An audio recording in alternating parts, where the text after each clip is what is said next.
The next topic we are going to study is cognitive and behavioral aspects of self. जो सबसे पहला aspect इसके अंदर आता है वो है सेल्फ कंसेप्ट.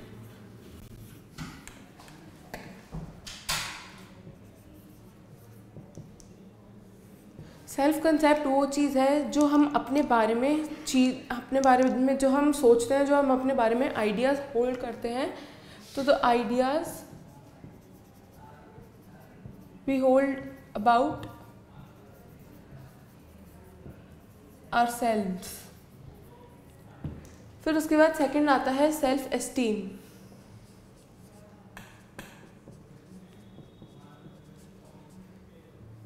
सेल्फ एस्टीम में एक इंडिविजुअल अपने आप की हमेशा एक वर्थ और वैल्यू को हमेशा कैलकुलेट करता रहता है. तो ये होती है value judgement of our own self.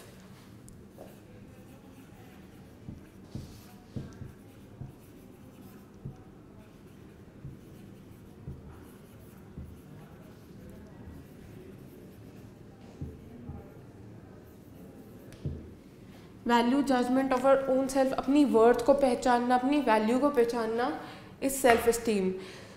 जो 6 to 7 ईयर्स के बच्चे होते हैं, by the age of 6 to 7 years they hold a self esteem in many categories. बहुत सारी चीज़ों में वो अपने सेल्फ एस्टीम बना लेते हैं, जिसमें से सबसे पहला आता है एकेडमिक कॉम्पिटेंस.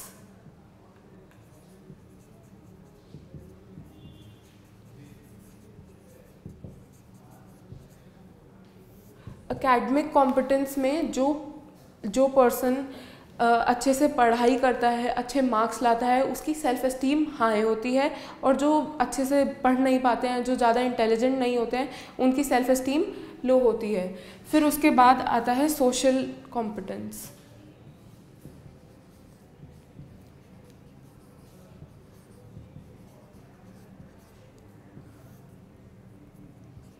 सोशल कॉम्पिटेंस में जो लोग इंटरैक्ट करते हैं, जो सोशल होते हैं, बहुत अपने पीयर्स के साथ, अपने फ्रेंड्स के साथ, अपने फैमिली के साथ जो इंटरैक्ट कर पाते हैं, उनकी सेल्फ एस्टीम हाई होती है.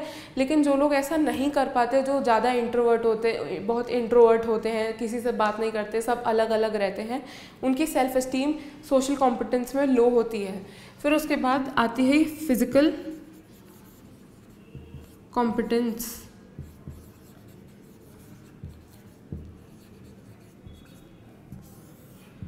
फिज़िकल कॉम्पिटेंस में जो एथलीट्स और जो जिमनास्ट और ये सब होते हैं, वो अच्छे काम करते हैं, वो बहुत फिट रहते हैं, तो उनकी सेल्फ एस्टीम बहुत हाई होती है.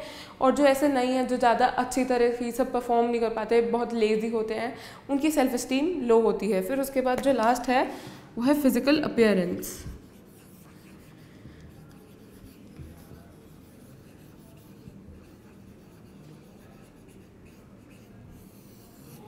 फिज़िकल अपीयरेंस में जो कई लोग सोचते हैं कि हम बहुत अच्छे दिखते हैं, हम बहुत फिट हैं, तो उनकी सेल्फ एस्टीम हाई होती है. लेकिन जो लोग थोड़े राउंड होते हैं, थोड़े फैट होते हैं, उनकी सेल्फ एस्टीम इस चीज़ में लो होती है. फिर उसके बाद साइकोलॉजिस्ट ने सेल्फ एस्टीम में ये स्टडी करा है कि जो पेरेंट्स अपने बच्चों को बहुत ज़्यादा उनके चीज़ में इंटरप्ट नहीं करते हैं, उन्हें फ्रीडम दे देते हैं, उनकी सेल्फ एस्टीम हाई होती है. रादर दैन जो पेरेंट्स अपने बच्चों को बहुत प्रोटेक्टिव रखते हैं, कहीं कुछ ज़्यादा करने नहीं देते, उनकी सेल्फ एस्टीम लो होती है. फिर इसके बाद आता है सेल्फ रेगुलेशन.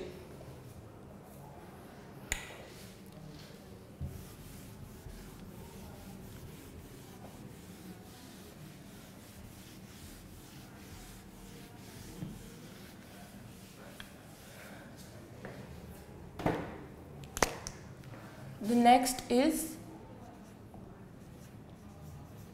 self-regulation.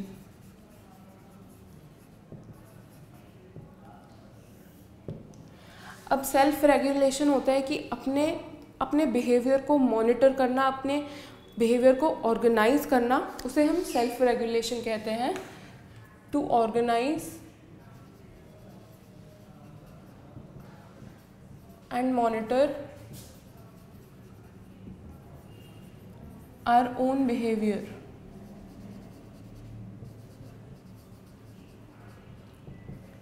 उसे हम सेल्फ रेगुलेशन कहते हैं। फिर उसके बाद सेल्फ रेगुलेशन में आता है विल पावर।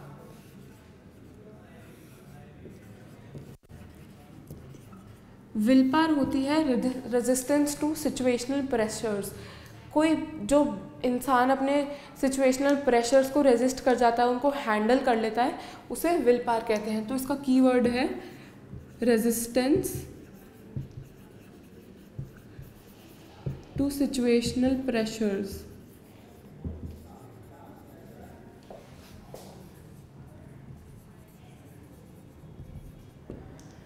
इसके बाद इसमें नेक्स्ट आता है self control.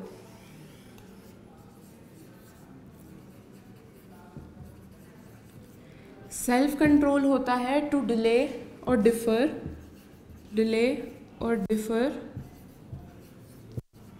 The gratification of needs.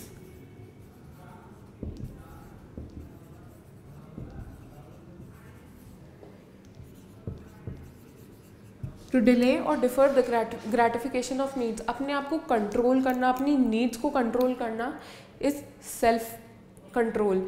Delay मतलब उन्हें आगे के लिए डिले कर देना, तो ये होता है सेल्फ कंट्रोल। जैसे कि अब जो लोग व्रत रखते हैं वो पूरे दिन कुछ नहीं खाते हैं, तो जो उनका कंट्रोल होता है अपने आप पे कि हाँ हमें कुछ नहीं खाना, व्रत या रोज़ा।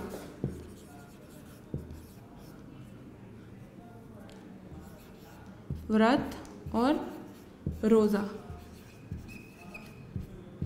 इससे सेल्फ कंट्रोल कहते हैं।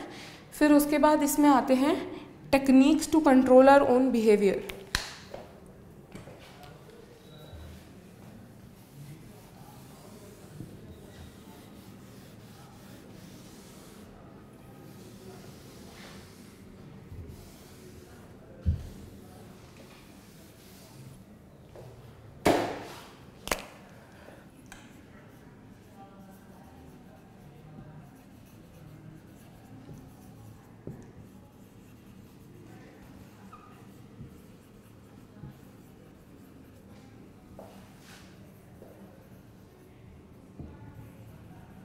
सबसे पहली टेक्निक होती है observation of our own behaviour.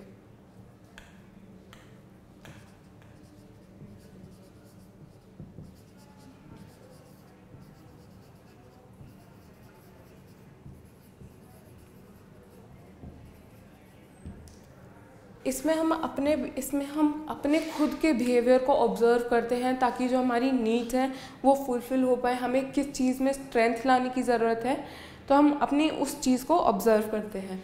फिर जो सेकंड टेक्निक है वो है सेल्फ इंस्ट्रक्शन।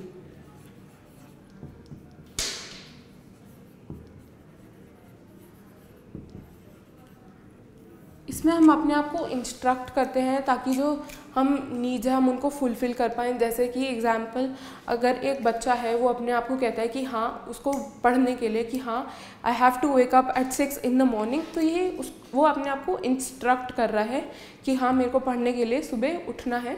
तो दिस इज़ सेल्फ इंस्ट्रक्शन। फिर जो थर्ड और लास्ट टेक्निक है वो है सेल्फ रीइंफोर्समेंट।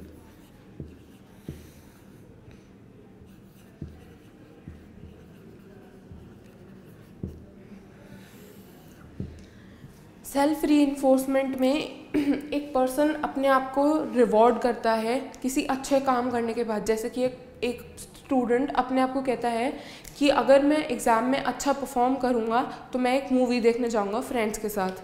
तो example, performing good in examinations will lead to a movie with friends। तो ये होता है सेल्फ रीइंफोर्समेंट, अपने आप को रिवॉर्ड करना। फिर इसके बाद आते हैं Indian and western notion of self.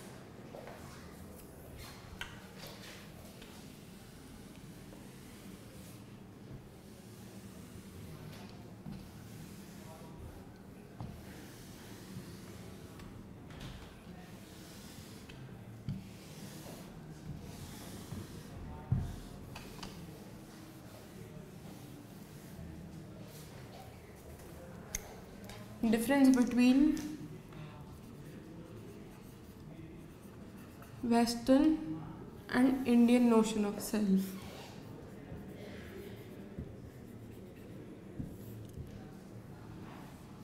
Western यानी कि अब्रॉड और इन सब कंट्रीज़ में जो सेल्फ मतलब कि हम खुद, और ग्रुप मतलब बाकी के जो लोग होते हैं, हमारे सराउंडिंग्स, हमारे आसपास के लोग, ये सब होता है। फिर तो वेस्टर्न कल्चर में सेल्फ और ग्रुप बहुत अलग अलग चीज़ें होती हैं। Self and group are different.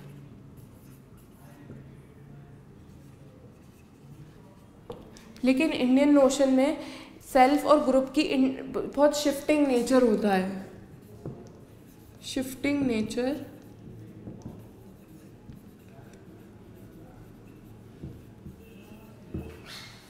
Of self and group.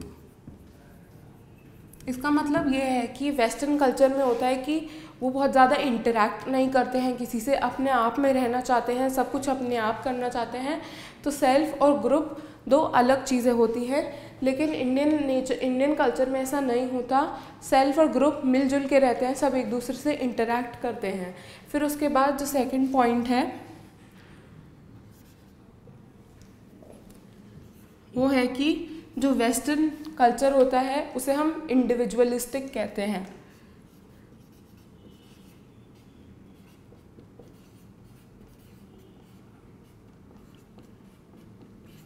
Individualistic, और इंडियन नोशन में हम इसे कलेक्टिविस्टिक।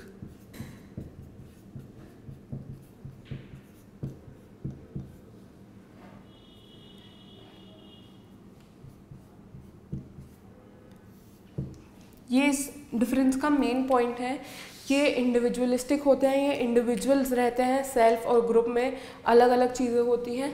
और कलेक्टिविस्टिक ये मिलजुल के रहते हैं। फिर इसका जो थर्ड पॉइंट है ये होते हैं self and group are two different entities. लेकिन इंडियन नोशन में ये दोनों मिक्स्ड होते हैं, self and group are mixed.